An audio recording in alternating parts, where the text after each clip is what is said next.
نحمدہ ونصلی علی رسولہ الکریم اما بعد فاعوذ باللہ من الشیطان الرجیم بسم اللہ الرحمن الرحیم وَأَصْبَحَ فُؤَادُ أُمِّ مُوسَىٰ فَارِغًا إِنْ كَادَتْ لَتُبْدِي بِهِ لَوْلَا أَن رَّبَطْنَا عَلَىٰ قَلْبِهَا لِتَكُونَ مِنَ الْمُؤْمِنِينَ صدق اللہ مولانا العظیم۔ ان اللہ وملائکتہ یصلون علی النبی یا ایھا الذین آمنوا صلوا علیہ وسلموا تسلیما۔ الصلاۃ والسلام علیک یا سیدی یا رسول اللہ وعلی آلک واصحابک یا سیدی یا حبیب اللہ۔ الصلاۃ والسلام علیک یا سیدی یا نبی اللہ وعلی آلک واصحابک یا سیدی یا رحمۃ للعالمین۔ نہایت ہی واجب الاحترام دوستو، بزرگوں، عزیز ساتھیوں، حاضرین و ناظرین، سامعین، آج کے اس درس قرآن سلسلہ نمبر 26 میں جو آیہ کریمہ آپ کے سامنے تلاوت کرنے کا شرف حاصل کیا ہے،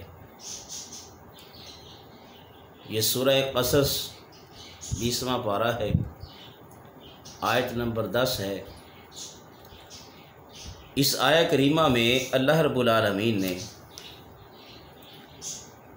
ایک جلیل القدر نبی حضرت سیدنا موسیٰ کلیم اللہ علیہ السلام آپ کا تذکر خیر اور آپ کا ایک واقعہ اللہ تبارک و تعالیٰ نے قرآن میں نازل فرمایا ہے۔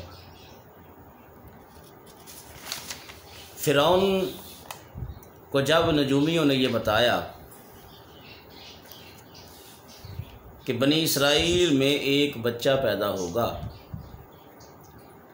جس بچے کی وجہ سے تیری سلطنت تباہ و برباد ہوگی، تو فرعون نے اعلان کروا دیا، حکم دے دیا کہ بنی اسرائیل میں جو لڑکا پیدا ہو اسے قتل کر دیا جائے۔ اسی مصیبت و آفت کے دور میں حضرت موسیٰ کلیم اللہ علیہ السلام پیدا ہوئے، تو ان کی والدہ محترمہ نے فرعون کے خوف سے ان کو ایک صندوق میں بند کر کے دریائے نیل میں بہا دیا۔ اب یہ صندوق بڑی مضبوطی سے بند کیا گیا، پھر دریائے نیل میں بہا دیا گیا۔ دریا سے نکل کر ایک نہر جو ہے وہ فرعون کے محل سے گزرتی تھی۔ یہ نہر فرعون کے محل میں سے گزر رہی تھی، اور اسی نہر کا نظارہ کرنے کے لیے فرعون اور اس کی بیوی حضرت آسیہ اس نہر کا نظارہ کر رہے تھے، تو اچانک اس صندوق پر نظر پڑی۔ یہ صندوق دریائے نیل سے بہتے ہوئے نہر میں چلا گیا، اور اتفاق سے فرعون اور اس کی بیوی نے اس صندوق کو دیکھ لیا۔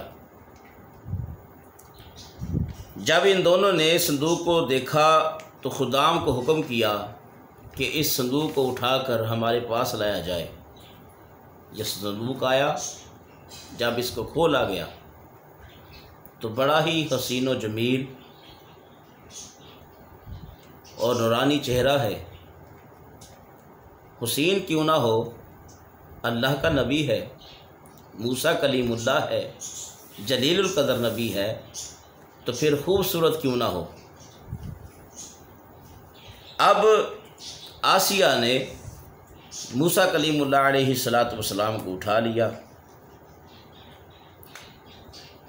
تو آپ کا چہرہ مبارک دیکھ کر، حسن و جمال دیکھ کر یہ دونوں دل و جان سے اس پر قربان ہونے لگے۔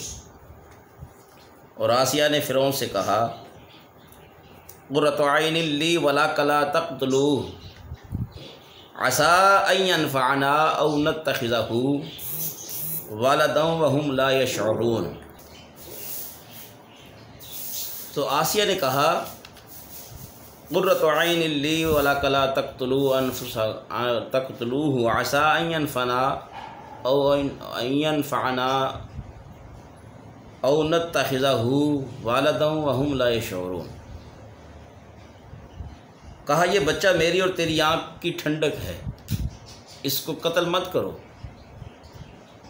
شاید یہ ہمیں نفع دے یا ہم اس کو بیٹا بنا کر اپنے پاس رکھیں۔